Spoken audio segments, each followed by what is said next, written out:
New Era TT Radio, Net Radio. Welcome to Drive Time Exchange. As rubber hits the road, hard talk meets great music. Monday to Thursday, 4 to 6 p.m. on Net Radio, taking you above and beyond.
Everybody, and of course, good afternoon to you.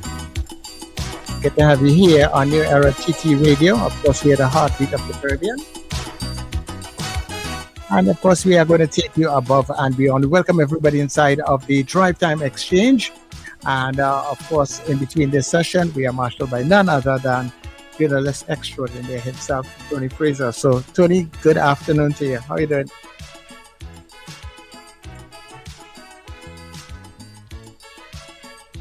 What? Yeah, I had you muted, so go ahead. All right. So, as we indicated through the advertisements during today, we are going to talk about what's happening between Venezuela, the United States, and Trinidad and Tobago, somewhere on the fringes. Some people may say that we are in the center of it. I'm not too sure, but that's the discussion for this afternoon. And we are happy. I'm seeing one of our guests so far. I'm seeing his title, but I'm not seeing his face just yet. I expect he's going to open up the picture in a moment. Professor Anthony Bryan, a former director of the Institute of International Relations at UWI St. Augustine, and somebody who has lectured extensively in the United States and written, of course, on all kinds of international issues, including energy. And of course, he's a Latin American specialist. I don't know if that's the right term for him, among the other things that he has done. But I greet him this afternoon. Thank you, Professor, for joining us.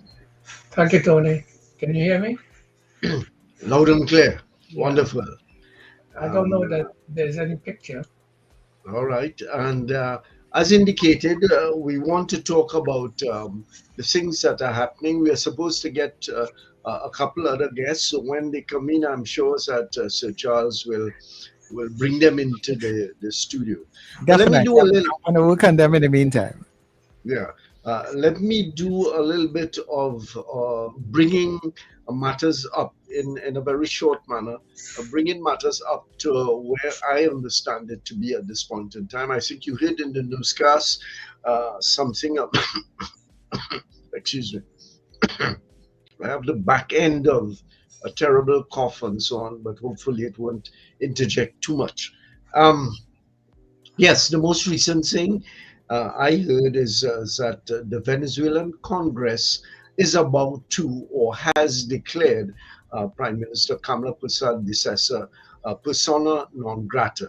And we can talk about what that means. I'm not too sure when the Congress was sitting, but the release I got indicated, 2 hours ago or so, that that was on the agenda for discussion and determination.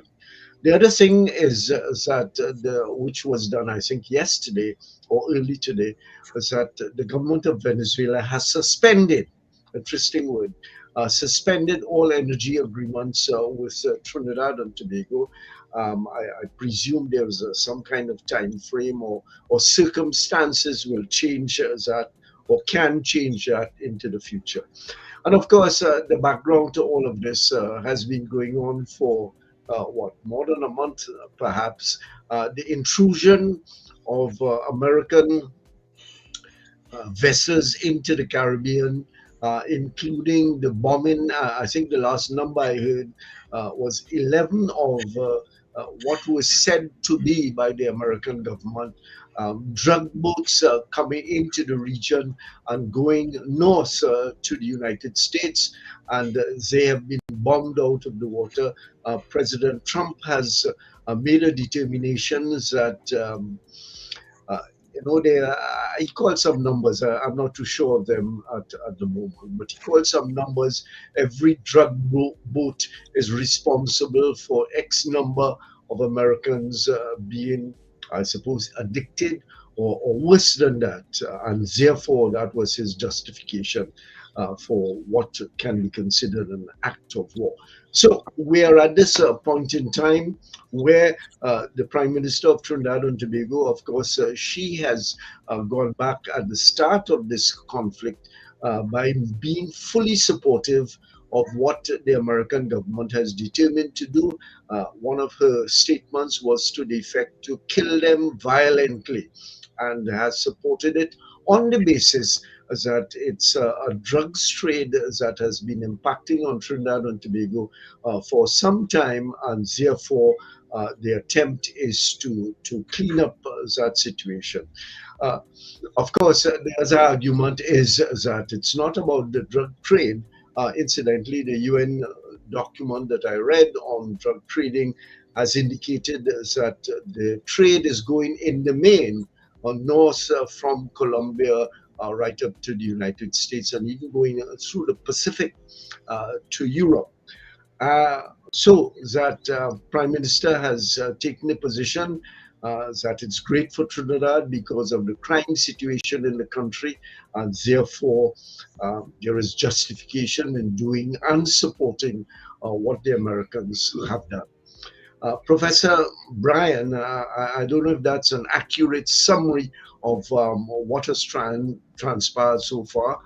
You care to come in now and add your piece to this? Yeah, but Tony, well, I think you have painted it accurately. Let's start with the persona non grata. Okay, that's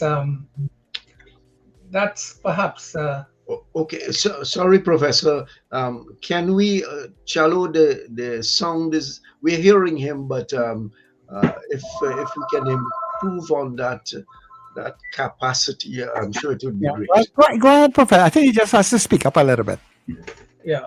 But we're hearing him. I'm hearing him okay, so go ahead. Okay, so Tony, what I was saying is that if we start with the persona non grata accolade, after all that the Prime Minister has said about Maduro and the government, perhaps she's deserving of that.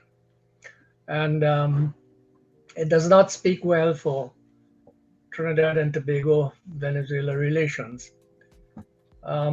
Similarly, the Maduro cutting the gas lines to Trinidad and Tobago, puts us as a great disadvantage. Certainly with respect to the Dragon gas fields and the Kukina Makuin field as well. It all speaks of, I think, a kind of energy isolation that Trinidad now finds itself in, and that is regrettable. The old saying is that politics trumps economics. That's what has happened in our case by politicians shooting their mouth off. Yeah, very much so. And just to follow that trend, we know that the previous government in Trinidad and Tobago had got the UFAC license from the American government to allow for the American multinational transnational corporations to engage in the whole gas arrangements, the Dragon gas, as you have reminded us, between Trinidad and Tobago processing the gases out of Venezuela in large quantities. And of course, you mentioned also the other arrangement to share the field between Trinidad and Tobago.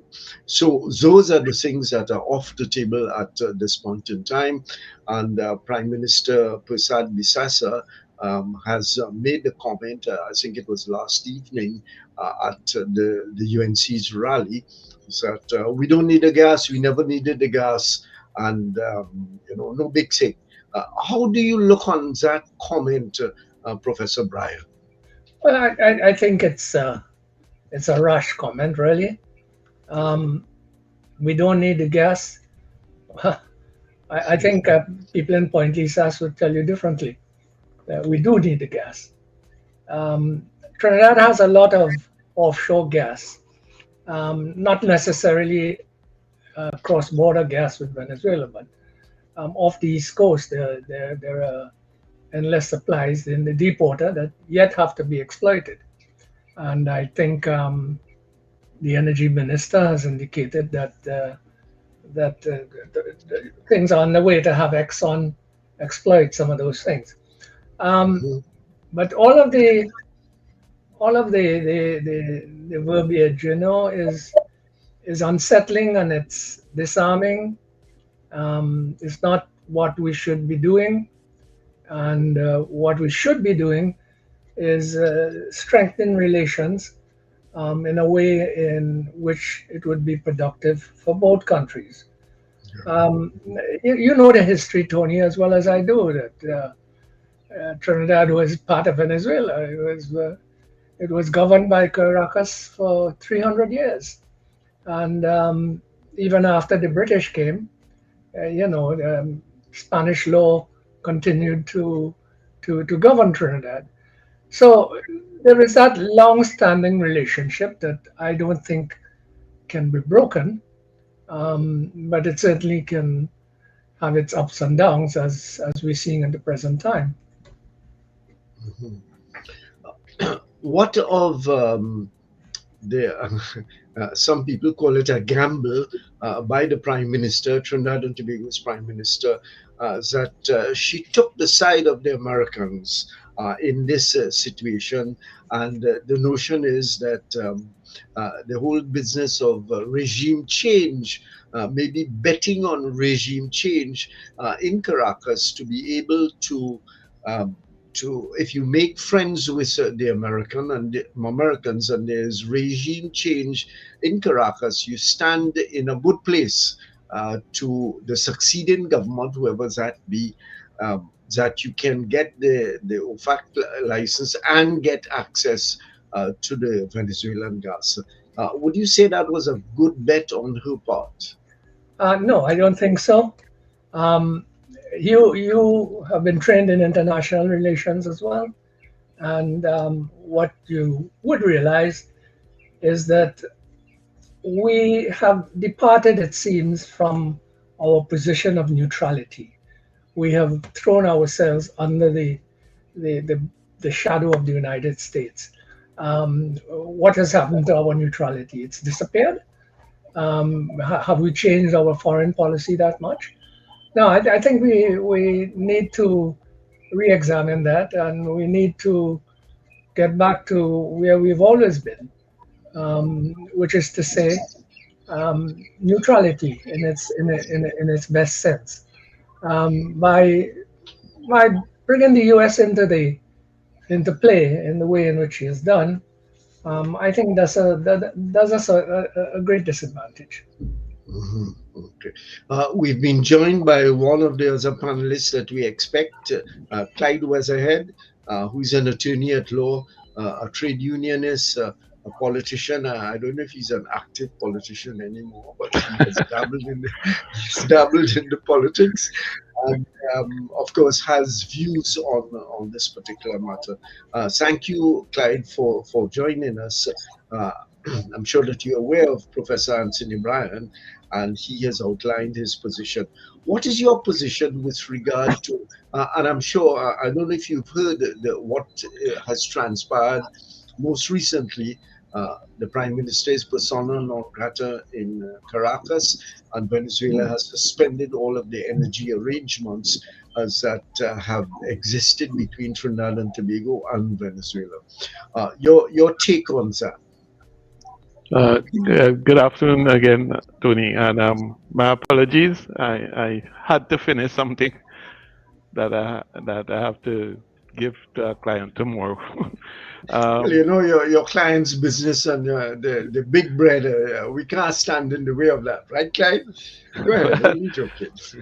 Not Yeah, big, go ahead. Sorry. big business, but she came in from Puerto Rico and she's only here for a couple of days, and it concerns her father's estate, so it's important. No problem. No problem.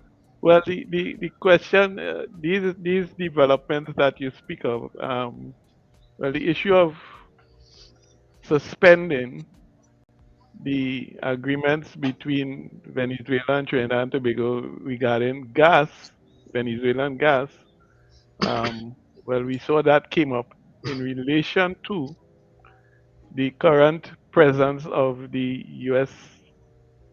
USS Gravely in Trinidad and Tobago, ostensibly for training exercises with the TTDF and to do humanitarian work, to paint up some school in Cedros and so on and so on. I just want to remind all of us that when you were there casting your votes in April, there was another U.S. warship in Trinidad and Tobago as part of the Trade Winds exercise. So this is not the first time. But since people were so busy voting in this government or voting out the last one, I don't think many of us noticed that there was a U.S. military presence in the country at that time. And I don't think that was very prudent either to be having U.S. military presence here during our election. Yeah. As some people would want to remind us, Clyde, is that these kinds of exchanges have gone on for decades. However, they raise suspicions at a particular time, as you've noted, during a general election, and now in the circumstances of the conflict between the U.S. and Venezuela and Trinidad and Tobago sitting somewhere in the middle of all of that. Yes, and when we cast our minds back, if we remember our history, the British colonialists had a history of having warships come to Trinidad and Tobago to quell the riots of the natives. Yeah. 1937, they brought in several ships and brought in troops from Barbados to try and put down the Butler riots. So the fact is that we have a history of that. We have this issue of the SOFA agreement, which was first made in 2007, I think it was, with the Manning administration. It was renewed, which some people seem conveniently to forget, in 2013 under the PP government, which was led by the UNC, and then renewed again last year by the PNM government under Rowley. So it is also not new, but it has been renewed and, according to the reports, renewed and amended on 2 occasions after it was first entered into. There was also the Shipwrighter Agreement, in which the U.S. Navy and so on were had permission to enter our waters to chase down drug traffickers. Um, and that shipwrighter agreement was entered into under Basdev Pandey's regime in the 1990s. Ramesh Maharaj was the major uh, expert, quote unquote, in the whole setting up of the agreement. He was Yes. Attorney General then. So when we hear now that this armada was dispatched to the Southern Caribbean for this war on cartels, I think some of us forget that there was a war on drugs going on in Latin America, largely in Colombia, with the U.S. military and U.S. financing of the Colombian military, etc., for almost 3 decades. Yeah. So, And was to get rid of Pablo. yes, Yeah. and since the government in the president of Colombia, recently elected, is now described as being on the opposite end of the spectrum of political thought from From the Trump. Americans. They say he's left, but they don't say where Trump is, but he's on the opposite side, according to the American reports. And very recently, having reduced the amount of cocaine production inside of Colombia, he is now alleged by the Americans and sanctioned to be a narco terrorist Yeah. and cartel leader. Okay, so Clyde has painted a good background there to all of what is happening, and Professor Bryan has come up on camera. I think I have more gray hair than you, Professor. Uh, you're looking like a younger test than me, and I am sure that but that's I'm quite a bit older than you, Tony. yeah. But I have more gray hairs than you, but what are you gonna do? Yeah. Let me It's let in me the ask genes. Professor. It's in the genes. It's in the genes. Professor, what is the situation now? How do we go forward? And when I say how do we, of course, we are looking at Trinidad and Tobago's interest in all of this. Of course, that interest is dependent on the Americans and the Venezuelans. But how do you see us going forward? There are concerns that we can get caught in a crossfire, assuming there is a crossfire between the United States and Venezuela. How do you see this thing panning out in the immediate future? Well, I think that cooler heads must prevail. Number one, I don't think that the sort of rhetoric that we've been hearing from the Prime Minister is helpful.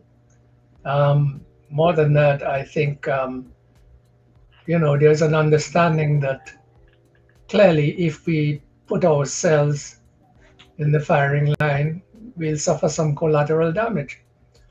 And those are things that, when statements are made off the cuff, they should be considered, because it's let me put it this way: international relations 101. Countries have interests; they don't have friends. All right. So the long-standing friendship between Trinidad and Venezuela, that is a given. But when it comes to a matter of interest, that's a different thing. And interest usually trumps everything else. It seems to me that the Prime Minister, the government of Trinidad and Tobago, to use a phrase that is used in economics and used quite liberally by the UNC when it was campaigning, seemed to have put all its eggs in one basket, meaning that support for the United States, support for President Trump against Venezuela at all costs. And as I think I must have said, or somebody has said, that the hope there, or what the government is betting on, is that there is regime change in Caracas. Is that a logical kind of conclusion to come to? I don't think so. Regime change, that, that doesn't happen very easily, particularly in a country as vast as Venezuela. Now, how would you accomplish regime change in that country? Well, one of the ways is a direct strike on the presidential palace, and the president is a casualty of that. But otherwise than that, this is a big country. You need you know millions of troops to invade it and to subdue it. So that regime change thing, I throw that out the window completely. Not that it can't happen, but if it does happen, it will happen internally. The Venezuelans have always dealt with their problems throughout history. Sometimes certain leaders, as you know, historically have sought refuge in Trinidad in order to launch their attacks on Venezuela. Going as early as Simon Bolivar and others after him. So I think I would put regime change pretty much off the table. I saw something today. I just saw it in passing, and I can't vouch for its authenticity. But some statement coming out of, I'm not even sure. I just saw it in passing online. Is that Spain has offered to Maduro to come to that, get out of Venezuela and get to Spain as a matter of refuge. Of course, behind that is the thought of regime change. As I said, I cannot authenticate it. I'm not even sure of the source of it. Do you think, Professor, that's something that can be on the cards? Yeah, well, I think any leader in his position would have an exit strategy. And that exit strategy has been offered by Spain. But there's no reason to assume that that is going to happen. All right? But if as I say, it does happen, a well-directed strike on the presidential palace or something, and he is forced to flee, well, that's his exit strategy right there. But this is all speculation, Tony. It's worth speculating, I suppose, but how much of it is based on reality, I don't know. Clyde Weatherhead, what do you? I'm asking you the question that I asked Professor Bryan before. What do you realistically think will be an outcome of all of the chat going back and forth and the potential for some kind of conflict to take place? That is conflict between the US and Venezuela. Well, Tony, let's look back a little bit. The Prime Minister says that the suspending of agreements with Trinidad over Venezuelan gas means nothing, because Venezuela has no part to play in the future of Trinidad and Tobago, because she has all these grandiose plans. Somebody has a big dog, Clyde. You. Me, I don't have any dogs around, so it ain't me. That's my pet here. Go ahead. Yeah. So she would have to explain that to herself and to us. That statement she made yesterday, in light of the fact that 3 weeks after she won an election, she secretly from the population of Trinidad and Tobago, applied for a new OFAC license to get the same Venezuelan gas. 3 weeks. And she told us on being elected, Dragon is dead. But within 3 weeks, she applied for an OFAC license and then went to the US after the UN General Assembly to announce with Rubio is a major player in this whole nonsense because his notion is that in Latin America and the Caribbean, there's a triumvirate of evil, which is Cuba, Venezuela, and I forget the other country in Central America. I think it's Nicaragua. And his whole raison d'etre as a politician representing the the Cuban exiles in Miami is that he's out to destroy these three. So the question here is Venezuelan gas is important, if not essential, for the future of Trinidad and Tobago. So that's one of our interests Vitally in this matter, important, I would right? say. Yeah. But when you add up between Manatee and the other one and Dragon, the gas that we would get on a daily basis is close to 1 billion cubic feet of gas per day. That is the potential reported over the last 2 years. None of it will be available on before 2027 in any case. So I don't know what the urgency is about that. But a billion cubic feet of gas added to the 2 point something cubic feet we now produce per day will never bring us back to 4 cubic feet, which we need for all the plants that we put on here when we were rushing to make as much money as we could off of natural gas. So it will not solve our problem. Yeah, and she backed that statement up, and I didn't hear the tense that she used.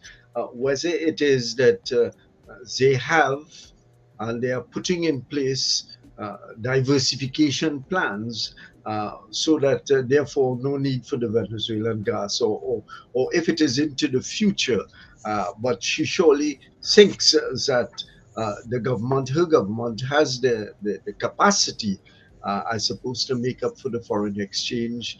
That would be one, if Trinidad and Tobago were to be able to really engage with the Venezuelans to do the processing of the gas. Just to remind our listeners and viewers that we are talking this afternoon about the situation, which is well known. The United States, Venezuela, Trinidad and Tobago.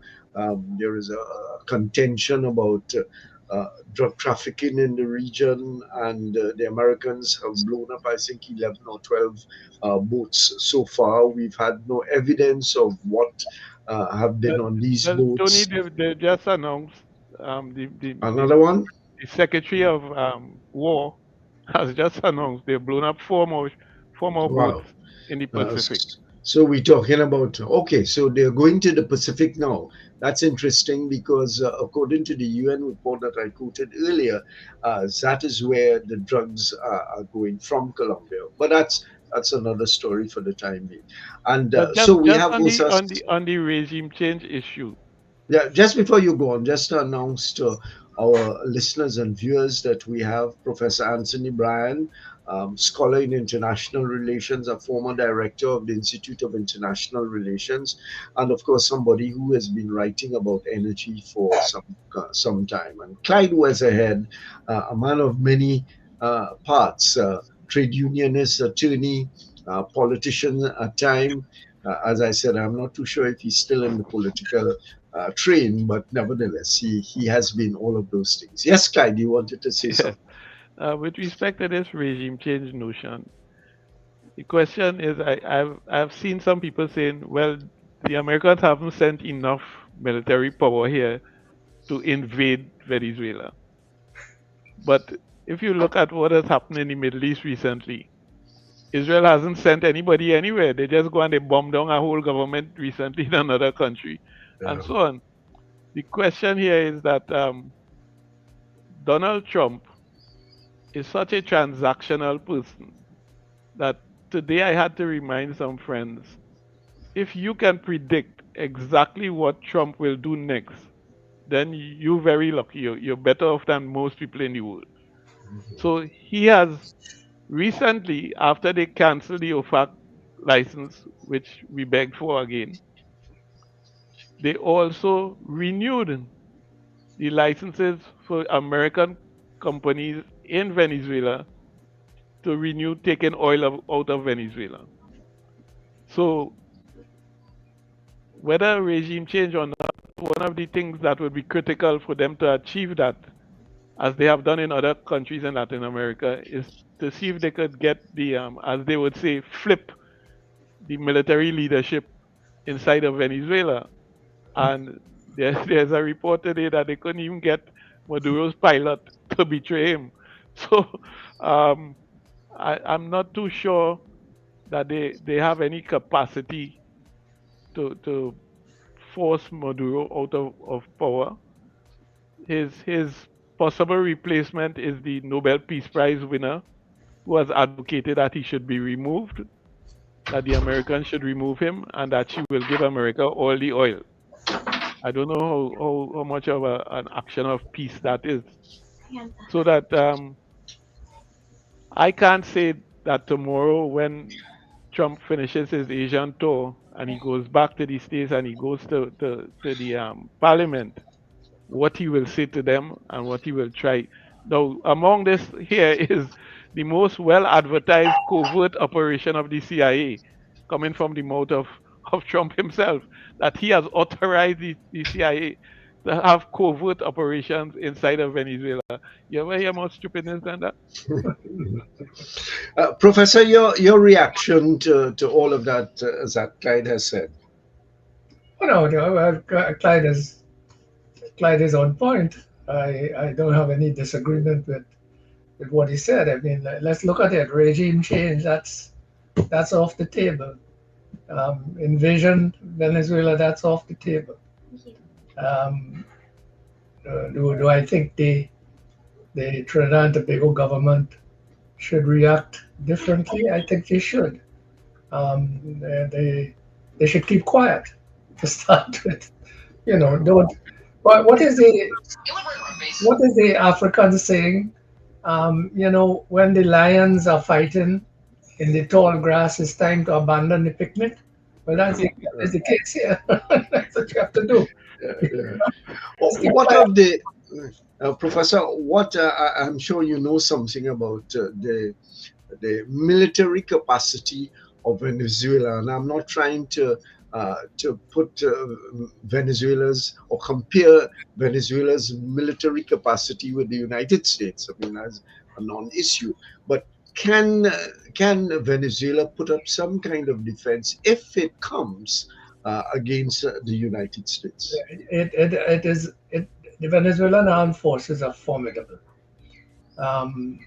Everything from supersonic SU jet fighters to Navy to submarines to you name it. They are and the capacity to have a nation of 34 million arm everybody if it's necessary. So in no sense of the term is it a pushover. It would be a very expensive venture for the United States to take on Venezuela. So I don't think that is within the calculation of any well-trained military person. Yeah. That is something. If war, big term, was to break out between Venezuela and the United States, the assumption being that the United States makes some kind of injection into, I think Trump has said about putting boots on the ground in Venezuela. What is the likely reaction from China, which has talked about, I remember, what's his name, Maduro, brandishing his Chinese phone, which he got from the Republic of China. Is there a likelihood of some kind of intervention there? Yeah, well, I think the Chinese and the Russians would provide the necessary war material that Venezuela would need. As a matter of fact, they have provided, I should say. As I pointed out, everything from the SU jet fighters to submarines to battleships, they're provided already. and they're not going to encourage, combat, so to speak. But they have given the Venezuelans the tools with which to put up a good fight. Mhm. Is there like any likelihood of seeing 1962 turn back this time with the Chinese instead of the Russians intervention in the region? Last time was Cuba, now it's Venezuela. Is there likely to be anything like that at all?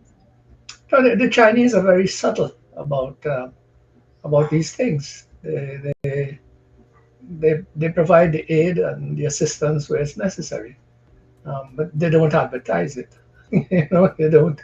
They don't blast it all over the airwaves.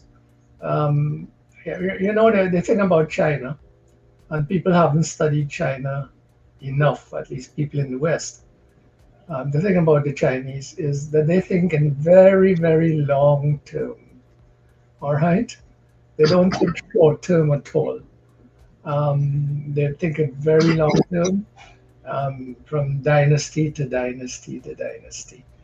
And I know this because of my own parentage. My mother was Chinese. My maternal grandfather was from Guangdong province in China, and those are some things you pick up instinctively in the household. They think in very long terms, generational long terms. Now, Clyde, let me start you off on this, and of course, you're going to come back to Professor Bryan on it also. Trinidad and Tobago CARICOM relation.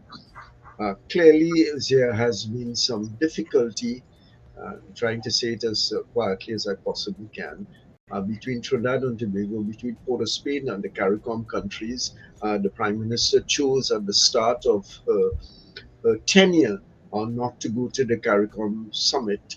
And she has been saying very openly that CARICOM can pursue its own strategy. Trinidad and Tobago is doing its own. Um, has that has that been of any significance at all in the conflict that is brewing? I think the only real significance of that is that by all her utterances and actions in relation to CARICOM, the Prime Minister has left Trinidad and Tobago in splendid isolation. The question here is that this notion of a zone of peace was first mooted by a Latin American and Caribbean group, and then has been taken up by CARICOM. A zone of peace has nothing to do with crimes in your own country. And the Prime Minister has reduced a zone of peace to be in Trinidad and Tobago or in Venezuela or in Jamaica or in each country is a zone of peace. And she said, because we have the most crime, there's no peace. Well, in that sense, then, America is in a zone of war then. It's just an absolute nonsense to speak in that term. A zone of peace has to do with the foundational United Nations principles in terms of international relations. That organization was founded after the Second World War with the objective of preventing further wars. So when you speak of peace, it means the absence of interfering in the affairs of other countries and doing so by force and having wars on that basis. That has nothing to do with your crimes. The fact that we have failed, as she and her defense minister have said to the international media this week, that we had a war against drugs in Trinidad and Tobago and we have not done very well. The fact is, that is the problem, that we have not dealt with our crime situation. And this is not the first time Kamala Prasad Bissessa is in office. She's not there just for 6 months. She's been there for 5 years, in 2010 to 15. And based on I have kept a record of murders in this country from 1994 to now. and gone back with some CSO information back to the 70s. Do you know that our country never had 200 murders a year before 2002? And since then, we've never had less, back down to 200 murders per year. Even this year, when the commissioner of police said we have a 300% reduction in murders, you ever hear a reduction of 300% in anything? It doesn't happen. But there's 300 murders less than last year so far. The fact is that that reduction has been on the basis of 2 continued states of emergency, which the Prime Minister said she will further renew, even though the current one will end today, but she will renew it afterwards, which may be a little contrary to the law, unless you're going to do it in a certain way. So the fact is that we have failed to deal with our crime problem. And part of that is this notion that in 2010, she disposed of the OPVs and said, well, the fight against the crime is on land, and so we don't need that. But now you're talking about the way to solve crime, and her only anti-crime plan I'm hearing is, one, having America come down here, kill off all the drug traffickers in the world, and we will have no more drug trafficking in Trinidad. And two, the police extrajudicial killings within the country have been escalating this year more than previous years. They killed another person yesterday in Guayari. So that those seems to be the crime plans. That extrajudicial killing by America and within the country, that is the way to solve crime. And if that don't work, we'll give everybody a gun. We won't give them a gun. We'll tell them you could stand your ground and kill anybody. So Yeah. it is a nonsense that our crime problem is 3 decades old and no government has been able to solve it. Now we are saying, let us rely on a big bad bully, and that will bring us salvation. Yeah. Yeah. Let me come back to Professor Bryan. CARICOM, have the relationships, plural, been scuttled, or there is opportunity for repair between Trinidad and Tobago and its CARICOM colleagues and countries? The relationship is badly wounded.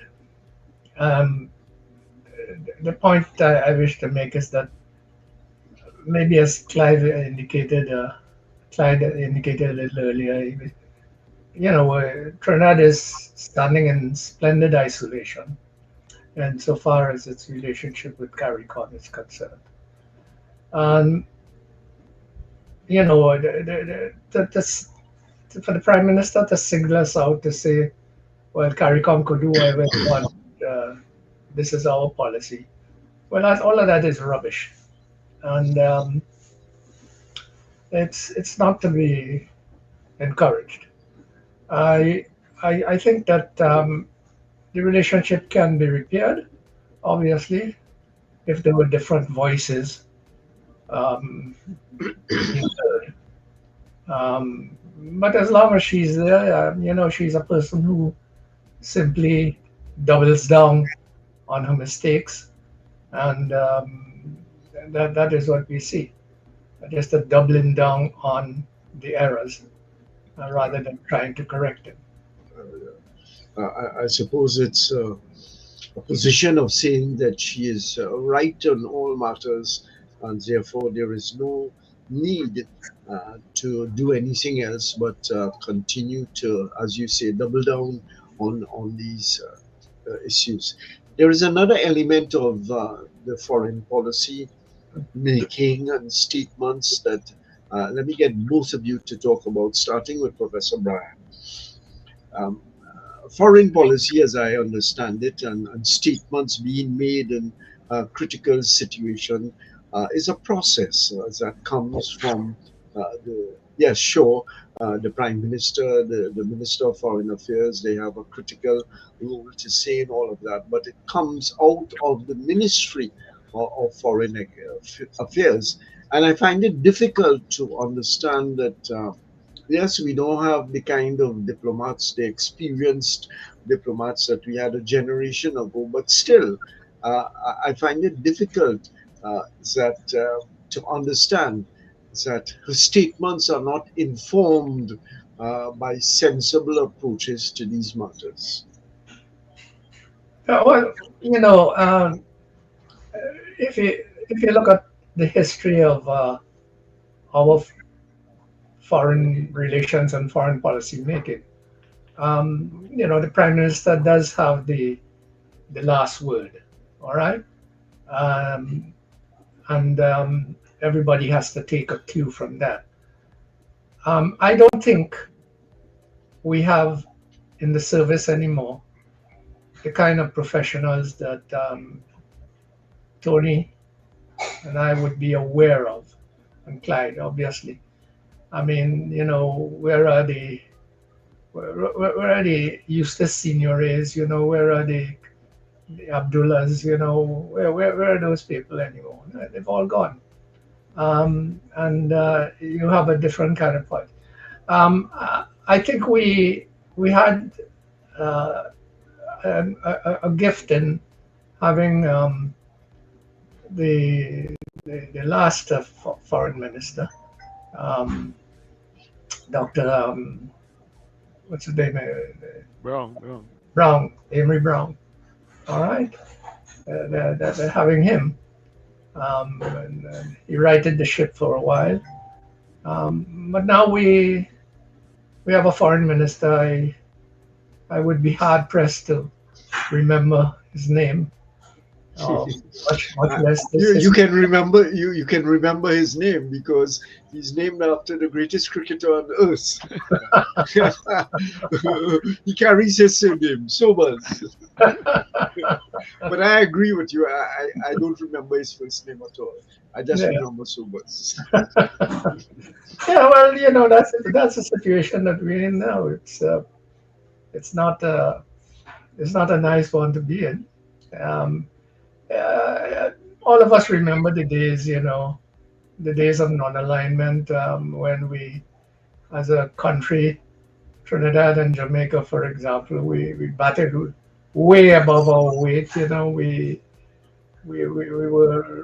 really had an influence on world alliances and so forth. We had astute diplomats who went out there and did the job. We had a prime minister like Eric Williams who, made sure that you did the job. And but those days have gone, Tony. I'm sad to say. Yeah. Which means sometimes I think the Prime Minister is simply shooting from the hip without any real thought of consequences of what she has been saying. Clyde Weatherhead. Well, Tony, I think one name the professor didn't mention, and somebody who I shared exchanges with in terms of discussion on issues up to his recent death is Reginald Dumas. Reggie. And even after his diplomatic service, Mr. Dumas played an important role in this country in dealing with governance issues within the country. He served on a committee that I served on during the PP government regime, which had to do with trying to deal with the amount of issues being decided by cabinet, the amount of cabinet notes, and so on. They brought him back into to help deal with that.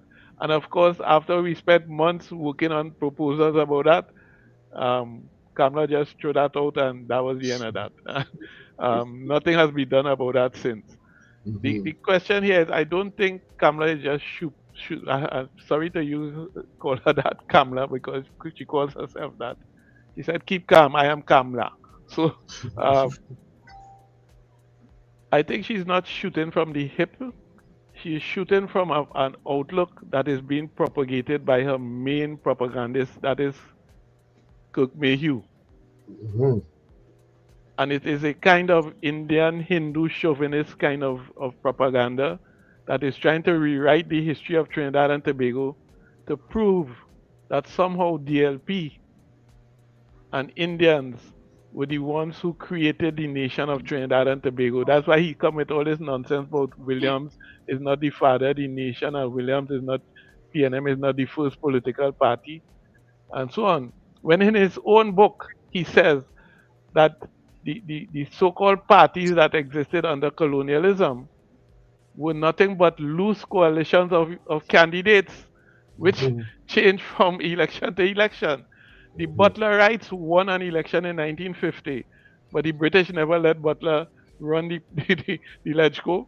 They put Albert Gums to run it, and Gums, who was the head of the POPPG, created an alliance with the Labour Party and the PDP, the first PDP, which was Badis's party, to create the DLP in the 1950s.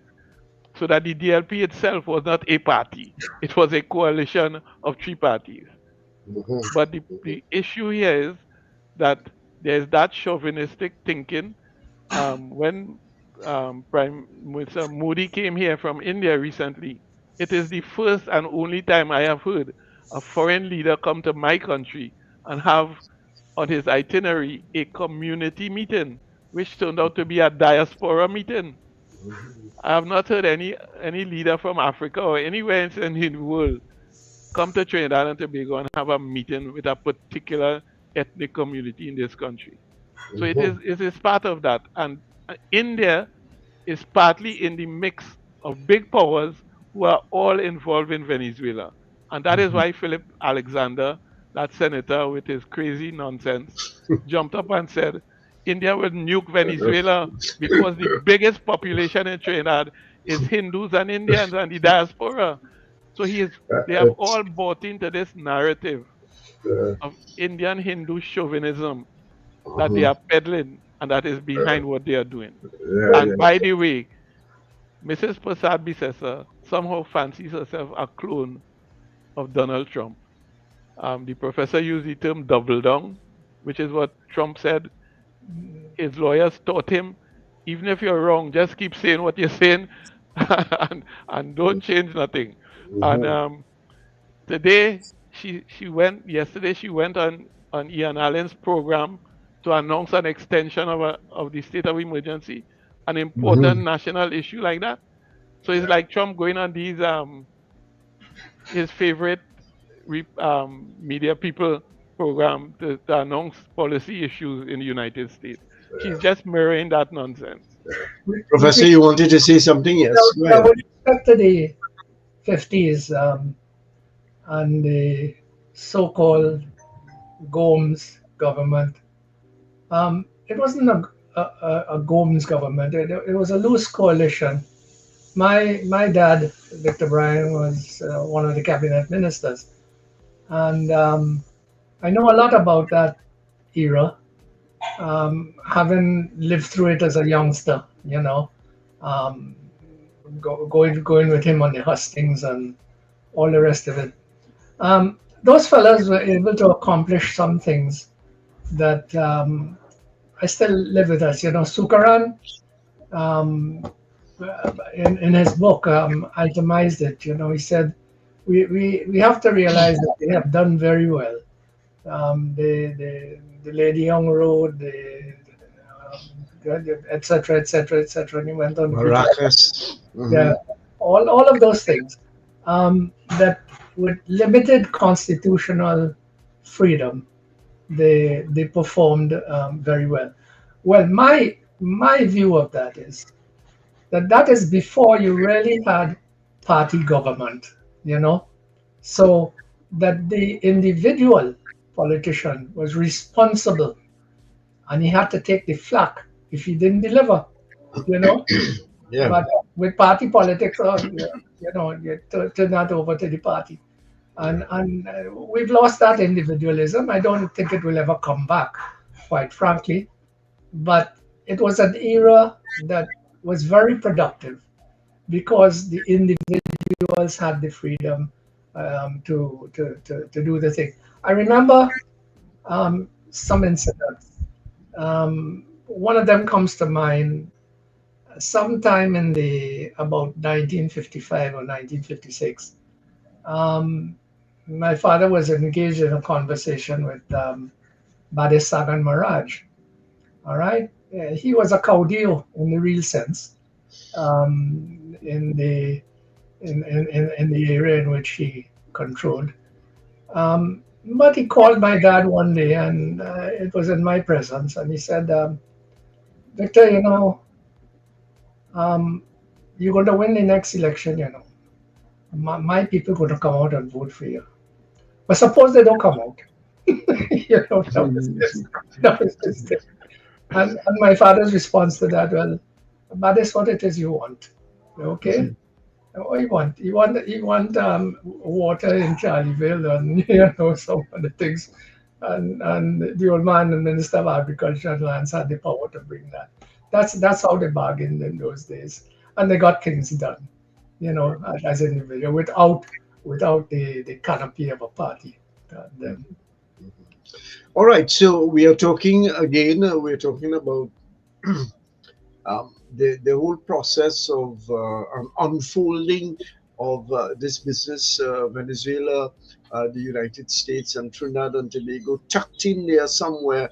Our Prime Minister going out of her way to engage in the discussion. Some people say betting on the regime change in Caracas, and therefore opening up the possibility of being in favor with the United States. It just struck me: is that, even if it were to happen, is that an overestimation, Clyde, of Trinidad and Tobago's importance to the United States, assuming that the right-wing lady gets into power? Is that something, Trinidad and Tobago's interests, that will get some prominence, driven by the United States, of course? Well, I don't think so. While Rowley was in the Whitehall in the last 10 years, he played a game where he felt Trinidad was so important that we could play China against America, and we could play the superpowers against each other and get through. Prasad Bisesa has said to herself, well, we can't play that game, so what we'll do is we'll just rely on America to do everything for us, and somehow they will reward us with something. But I don't think she understands that Donald Trump doesn't reward anybody for anything that he feels they should not have. So that this switch in terms of moving from applying for an OFAC license within 3 weeks of getting into office to saying, well, that don't matter because it ain't important, it ain't no part of our future, is an important switch, because it is simply showing that on any given day she could say anything that she feels will continue to have favor with the Americans. Yeah. And we have not had that kind of outlook as a country to rely on a major world power in that way, certainly beyond 1962. Yeah. So it is Professor, a dangerous direction that we are looking at. Professor, is she putting too much of a value of Trinidad and Tobago in relation to the United States and what its objectives are in the region? Yeah, well, quite frankly, yes. How much importance does Trinidad and Tobago have in the U.S. Policy making on a daily basis? If you go in, I've lived in Washington for a number of years, and what I found is that if I wanted to have the Prime Minister of Trinidad and Tobago meet with the U.S. governance structure, he usually met with the desk officer for Trinidad and Tobago. Okay, certainly not the president, certainly not the Secretary of State. This is where it would be. That was the level that Trinidad had. Slightly above the St. Kitts and Nevis, I would imagine. The desk officer. So in circumspective, we're not there. We're not in the game as a country. There can be some flashpoints. For example, we had one the other day with her meeting with Rubio. Okay, Marco Rubio. There's a guy who lives not far from me in Miami. I see him at church. He's a respectable individual, but he has to carry out the policy of the United States, and he has to carry out the policy of Trump. So that would be moments when we shine. But apart from that, we are desk officer number 32 or something in the State Department. So we don't have a lot of value in that respect. Would we have a little bit more if we were going as a group, CARICOM? Is there an even greater possibility or a greater possibility? Yes, of course. To get notice? Yes, we are noticed as CARICOM, quite frankly. We are noticed. And, if we continue along that line, we will be taken seriously. This is the group. It's almost like if you're going as the European Union, if you're going as the Confederation of Latin American States, that bulk, that is the kind of thing that grabs the attention. The point is that the U.S. official they don't like to go and meet with many state people, one by one. Rather you come as a group. Okay, yeah. I always used to stress that to Patrick Manning. When he was going to engage with the United States at any level. My advice to him at the time was, you don't do it singularly. You count on your friends. Get your ducks lined up before you take it. Okay, so just to inform our listeners that we're talking about the triumvirate, if you want to call it like that, the United States, Venezuela, Trinidad and Tobago, and the American intervention, continuing intervention in the region, blowing boats out of the sea. And the point has been made that even if some of these boats are drug boats, they still, as Clyde Weatherhead will tell us, subject to the law, international law. You don't get the opportunity to blow them out of the water without any questions, without any trials, or very far from being tried in a court of law or anything like that. And what we want to do at this point in time, Charlo, is to take a break, tell our listeners and viewers about the station, and if there's anyone who wants to join the discussion, invite them so to do. Okay, thank you very much, Tony. We will be back shortly, people.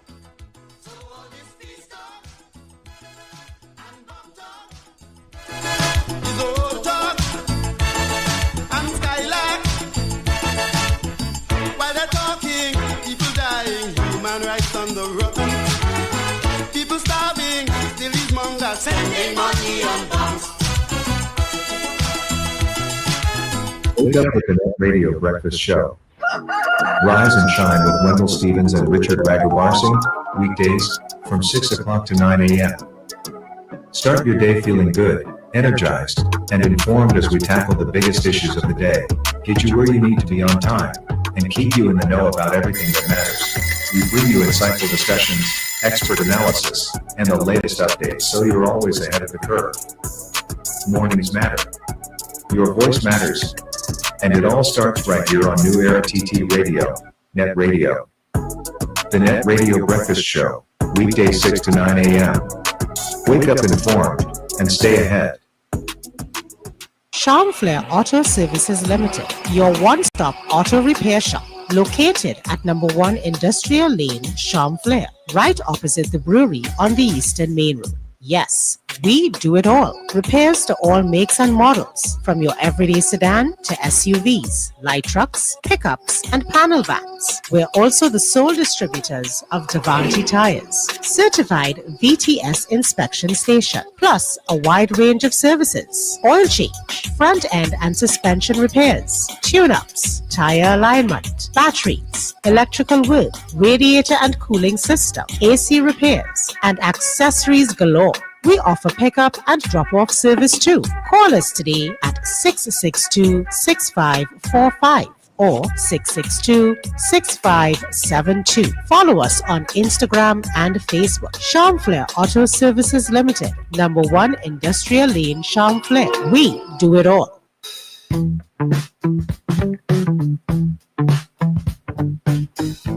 S&H Rumbox, 137 Western Main Road, St. James, for all your retail and wholesale needs for alcohol and non-alcoholic beverages. Call us at 686-0599 or visit us at 137 Western Main Road, St. James. S&H Rumbox, drinking out of the box.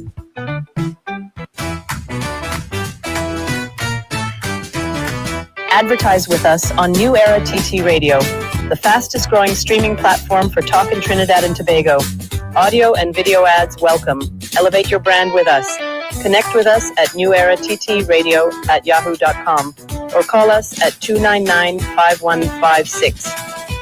Now what are you waiting for?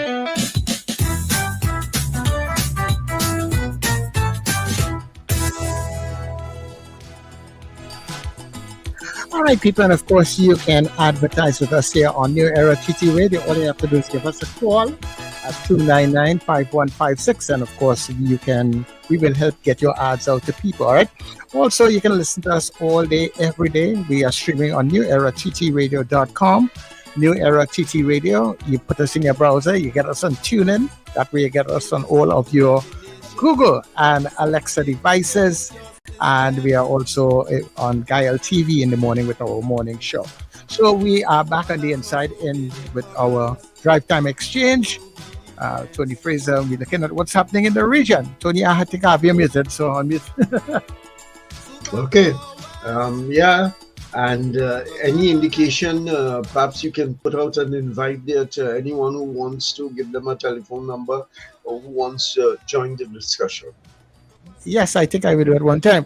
So if you would like to get in on the show, people, the lines are open to you at 281-1315. That's 281-1315 and 299-5156. Okay, and just to inform our listeners and indeed our panelists that we are hoping to break off at about a new two chalo at about 5:45 because I have made an arrangement, hope it comes through, with a colleague in Jamaica, journalist Milton Walker, to get an appreciation of what has happened. I heard the Prime Minister on, I think it was CNN, one of the foreign stations, earlier today, talking about the expected devastating impact of the storm, and he identified the northwest of Jamaica feeling the heaviest blows so far. Don't know what is going to happen out of there. All right, let's get back to the subject of the program today. We are talking with Professor Anthony Bryan, Professor in International Relations, formerly Director of the Institute of International Relations at St. Augustine, who was my lecturer. I don't know if he marked me very hard, but that's another story. That's many years ago. And Clyde Weatherhead, a trade unionist, attorney at law, and somebody who is steeped in the affairs of Trinidad and Tobago. Tony, before you go on, I would just like to ask Professor Bryan there. he was saying earlier on that he doesn't expect that there is going to be that the U.S. will invade Venezuela, and it's not going to be, if they do, it's not going to be an easy go.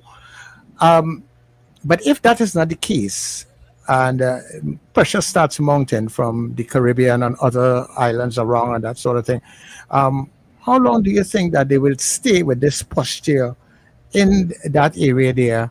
And is it likely, do they have a history? I was asking somebody that today also. Do they have a history of like, all right, that's a lost cause, let me go back home? You mean you're talking about the U.S.? The U.S., yes. Yeah. Well, yeah, I don't think they would persist on something that they can't accomplish. They, as I say, there are many ways to unseat a government.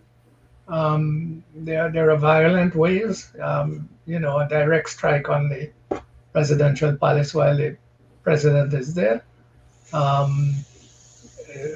Certainly, some kind of CIA operatives to take out members of the cabinet, people like that. An attempt to get the army to turn against the government. There are many ways to destabilize, but I don't see any of them in operation at the present time, or likely to be in operation at the present time. And of course, there are economic and financial pressures to be brought on the government also in Caracas. Yeah, but that's neutralized, Tony, by the fact that the United States has begun to take oil again from Venezuela, to buy oil from Venezuela. They've reversed their previous policy of not buying Venezuelan oil, and they're buying it now. So it's not going to be a revenue issue anymore.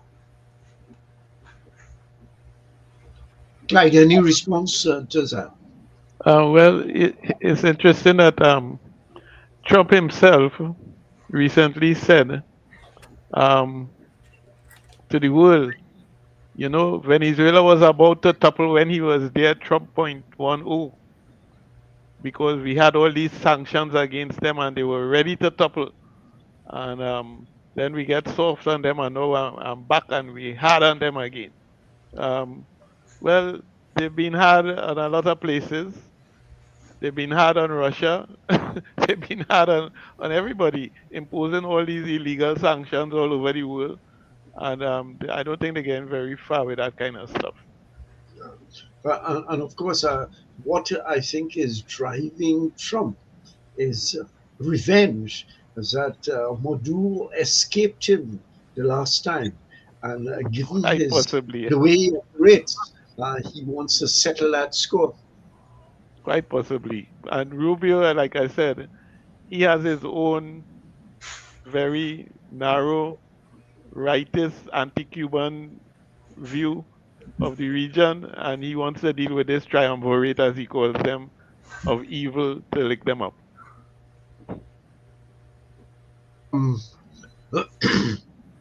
Dealing with Trinidad and Tobago now, and fears that have been arisen here of some kind of conflict between the US and Venezuela spilling over into Trinidad and Tobago.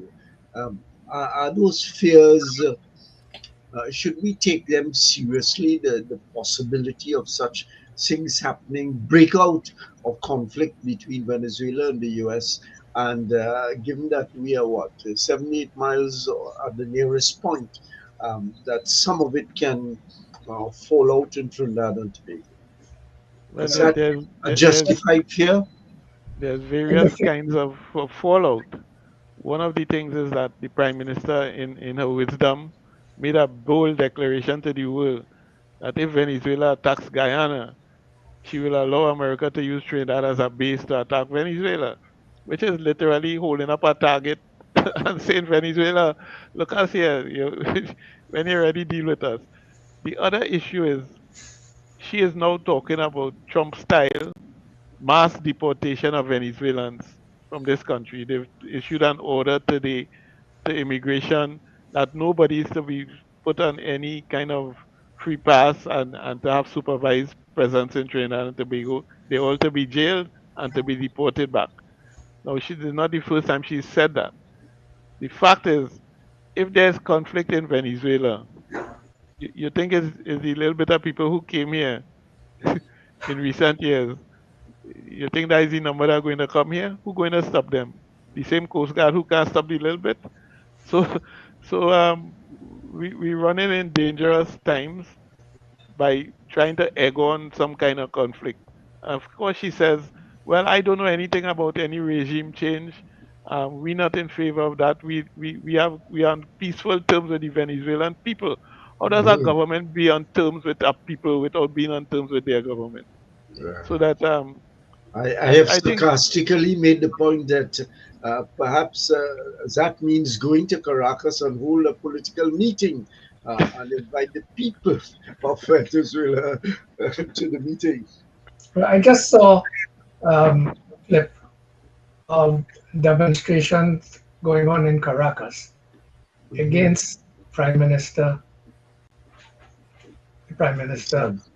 yeah, Prasad Bisesa, with all people holding up pictures of her and shouting the most obscene things.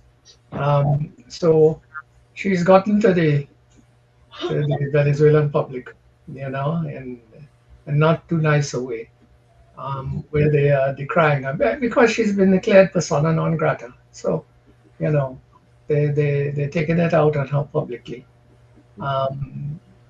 Those are the pictures that just came across by phone. Clyde, you live here and all the time, and some people are saying, I suppose, supporters of the government in place, is that all of these kinds of statements that we've been talking about this afternoon is really anti-UNC propaganda. We don't like the government. It even comes down at times to race. There's a whole set of people against the Indian people in the country. Does that have any traction in reality? let me put it this way. I put a question on Facebook this morning. How has the anti-government moved from refusing to join U.S. invasion of Grenada to the loudest support of U.S. aggression against Venezuela?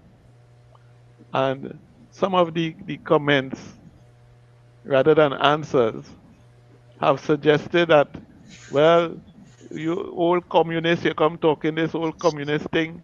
You are part of the PNM Black Caucus, and you are against Kamla. You are all kind of nonsense.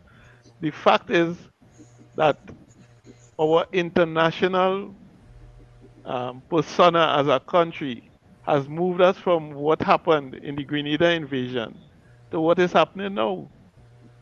Can anybody say that Vietnam has a different persona from somebody who is against foreign domination of their country? They fought everybody from China to Japan to the US, the French, and they fought everybody for their independence. And that is the persona we know of Vietnam. It hasn't changed. And one former diplomat said to me, "Well, you have to understand that foreign policy is fluid." As I said to him, principles are not that fluid, they're not that mushy. So that if you have a principle of non-intervention and not encouraging aggression, then it is a principle you should hold on to. Yeah. Professor Bryan, was it possible for Trinidad and Tobago? It has been advocated that Trinidad and Tobago should have taken something of a neutral position in this whole matter, not condemn Venezuela, not condemn the United States, and stay alive, meaning stay being viable and with the possibility of the dragon staying alive or coming alive into the future. Well, our traditional foreign policy has been one of non-intervention and neutrality. Um, that is what we have always stood for. I don't know whether we have abandoned that, Tony. I suspect, um, given the statements of some of the political figures, that we probably have, and that is not good. I think we've got to get back to that position. It's only it's a survivalist position, really. You know, you what are you faced with? You're living next to a country of 34 million people, with some of the largest armed forces in Latin America, with some of the world's foremost supply of natural resources in terms of gas and oil. Um, Consider yourself fortunate, you know. don't don't go antagonizing the big brother next door. And a country that you have long relations with, familial. I think you made the point of 200 years ago, we were part of the family. Right, and I mean, we are facing Estado Sucre, the Venezuelan state Sucre. We're facing the Plataforma Deltana. This is where we are located. The people still move freely back and forth. It's the Waraway Indians, for example, who live in the Orinoco. They live in Trinidad at the same time. The fishermen who are in Cedros, they have their families in across the main. Yeah. So the two countries are seriously interconnected, both in terms of people and in terms of culture. You go to Monagas, any one of them, you have carnival, Guria, endless steel bands. We are intertwined. And my wife used to put it in very stark terms. She said, "Well, Trinidadians are Venezuelans who speak English. Venezuelans are Trinidadians who speak Spanish." That's what it is. As simple as that. And some people who are not as who have not been around as long as we have don't understand that this period of Venezuelans coming to Trinidad and Tobago is not the first. That we've had a long history. When I was a young fella, I remember I went to Richmond Street Boys School, primary school, and right opposite where the Monroes live, Robert Monroe and company, there were houses there where Venezuelan students came to learn English. And so that Venezuelans have been around in Trinidad and Tobago for a long time. It goes deeper than that, Tony. Yeah. Where a number of Venezuelans went to school in Trinidad or were born in Trinidad. I go back to Aristides Calvani, who was probably the most most famous foreign minister of recent times in Venezuela. He went to school with my dad at St. Mary's. Okay. When I went on a mission to Caracas, which Eric Williams sent me on in the 70s sometime, my father said to me, he said, if you a chance in the presence of the foreign minister, would you give him my regards? As it turns out, Calvani walked into the room and I introduced myself. And the man hugged me as though I was his son, And he said, how is my brother Victor? It was that close. That's when you really got a sense of the thing. Because Calvani was born in Trinidad. Yeah. And then went to Venezuela. So it's that kind of linkage that those ties are hard to break.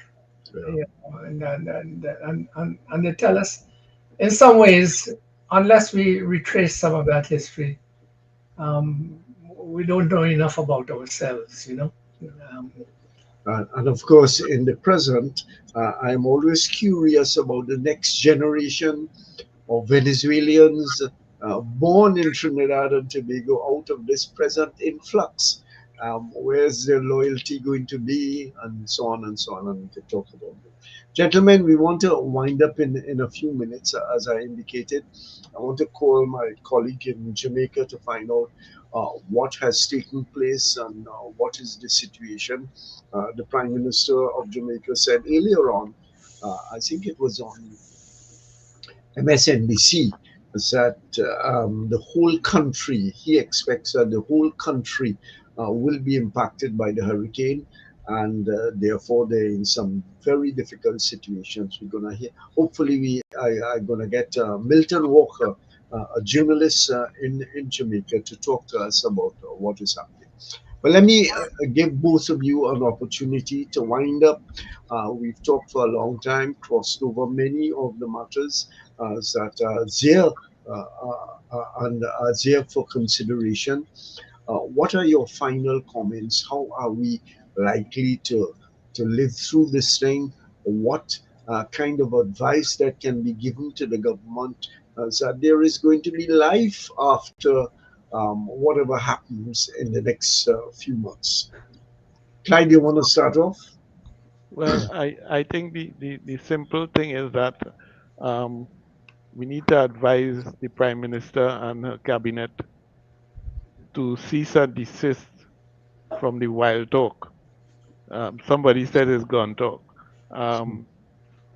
This is not a way to solve our crime problem. It is not a way to solve anything. If you think that relying on America to attack Venezuela to deal with our problem of crime, then all you're going to do is put yourself more under the arms of the Americans, who are going to use you to do whatever else they want to do, and it will not be good for our country. So we need to tone down the nonsense talk and to deal with the real interests of Trinidad and Tobago. That talk about Venezuelan gas don't mean nothing to us is nonsense, and it should stop immediately, because we know that without it we cannot produce gas here to replace what we don't have, and to have our the amount of plants we put down during in the 90s and so on, they cannot operate without gas. So we have to be finding a serious, realistic way to get, not from Grenada and Guyana, who don't tell us, hey, all you're getting none from we. So let's be real and stop playing games. yeah. Professor Bryan? Yeah, well, I think if I were to advise them, that is to say the powers that be, I would urge them to take a long view of the process, all right? A long view of the process. There are hiccups at every turn, every year, every decade. But you must not lose sight of your main objective. The main objective being the economic prosperity of Trinidad and Tobago, and what we should do in order to ensure that, not only for ourselves, but for our children and grandchildren. So it calls for understanding that you don't rock the boat every 2 days. You know what I mean? And just proceed. We will be fine. There's a lot of good economics on the horizon. You know, in terms of the oil and the gas and so on. In terms of renewable energy. In terms of you know, added infrastructure and so forth. I think we will do very, very well. Just keep the voice. So do you believe the situation is retrievable? Talking about the human relations now, whoever gets into office or whoever stays in office, in Venezuela? Is the relationship retrievable? Yes, yes. Well, once we do something that I always advocate, the Venezuelans have always been able to solve their problems without our input, and let it continue to be that way. They know how to take care of themselves, and they should continue to do that without our interference, without our input.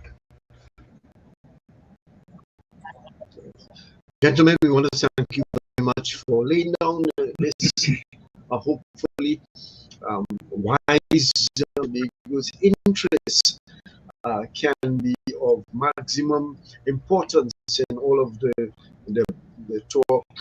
I was just going to say gun talk again, but hopefully we get over that kind of nonsense chat. So we thank you very much for laying the groundwork, putting on some common sense approaches to how we can survive in the difficult. There is change in Venezuela.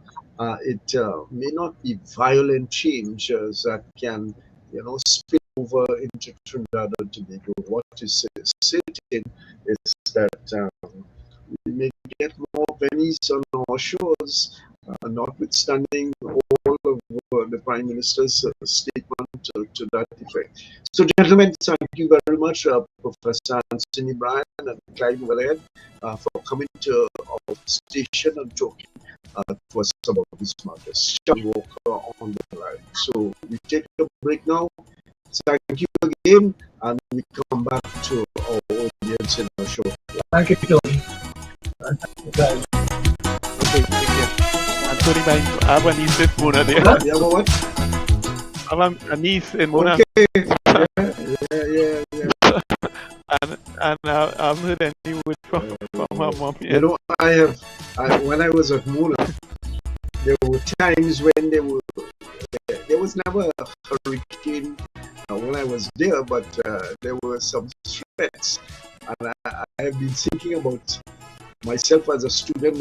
What panic might set in, but hopefully it will. That hurricane and it is moving as slower than a man walking. Right. I saw a visual of it. It covers all of Jamaica plus. Well, guys, we're gonna I'm in Miami, which is subject to lots of hurricanes. Yes, and each one more frightening than the other. But so far, this year has been calm. Miami has taken some of the Caribbean. If it's part of the Caribbean, it has to get some treatment, Caribbean treatment. Can't leave you out of it. Thanks again, gentlemen.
must obey their commands to be friends.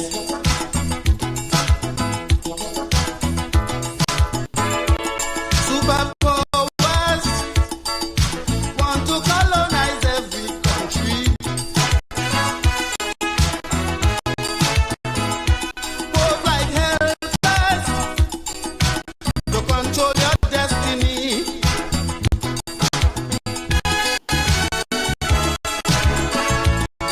Never fight at home, but invade your lands to play their war games.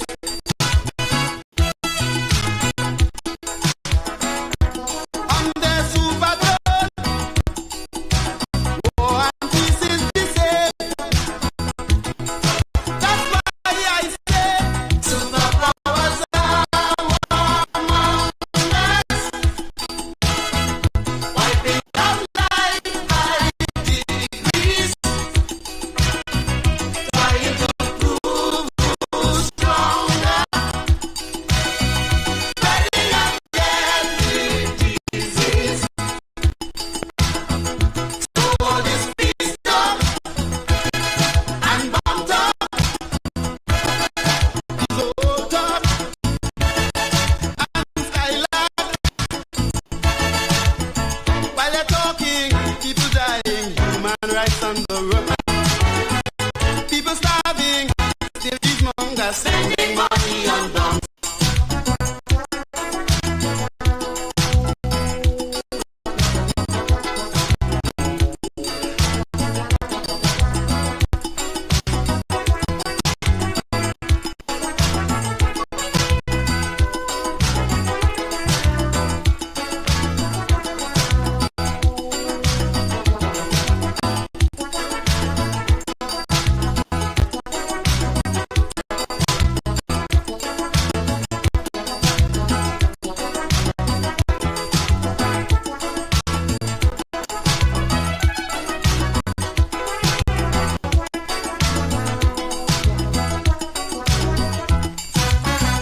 To help build their economies, they're exporting warfare.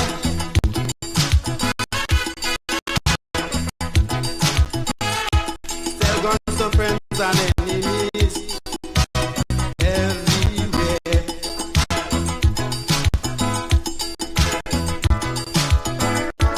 Now their warheads burning Middle East and Africa.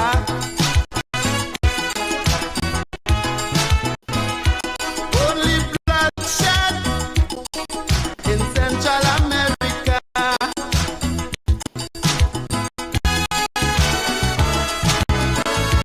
Strikes and massacres escalating as nations rebel.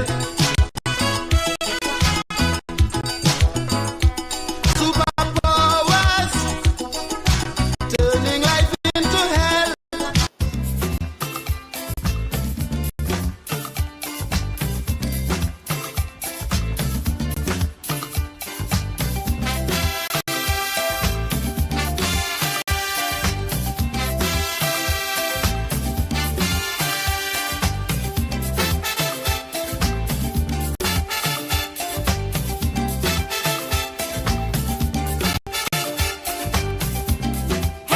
Let's have a party,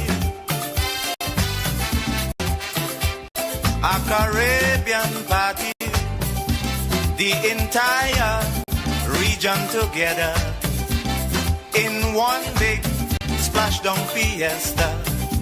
A Caribbean connection, a regional vibration. I say we jamming to the songs of the Caribbean, we grooving to calypso and steel band.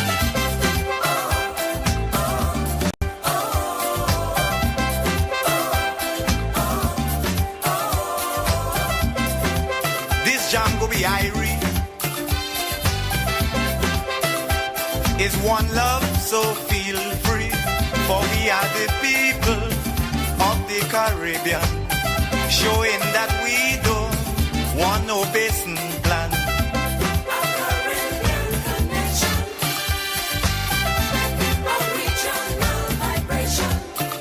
I say we jamming to the songs of the Caribbean. We grooving to calypso and steel band.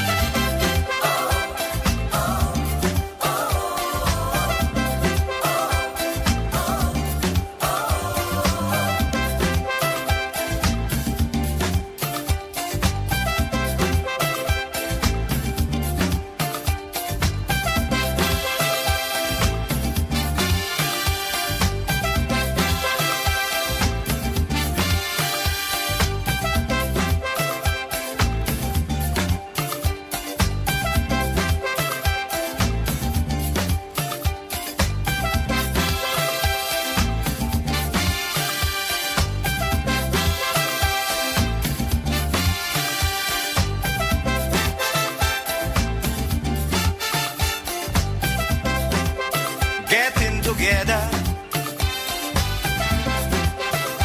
so should every leader, for we are one people, one destination. So let us move on without hesitation. A Caribbean connection, a regional vibration. I say we jamming to the songs of the Caribbean. We grooving to calypso and steel band.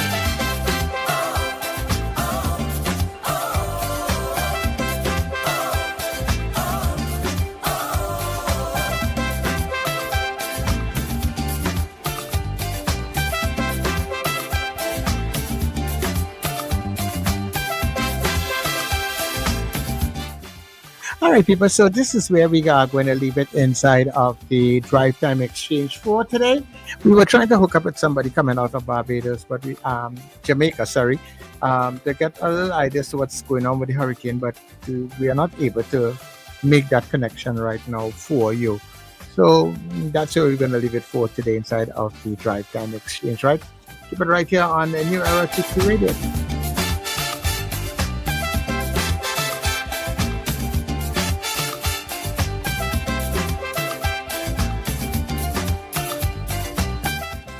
Oh, and coming up in a short, we have Dr. David Mohammed. Yeah, the Black Agenda, that is coming up at 6 o'clock. And it's going to be a grand show, a true Caribbean Kalalu mix up. When we start to jam up, we going non-stop.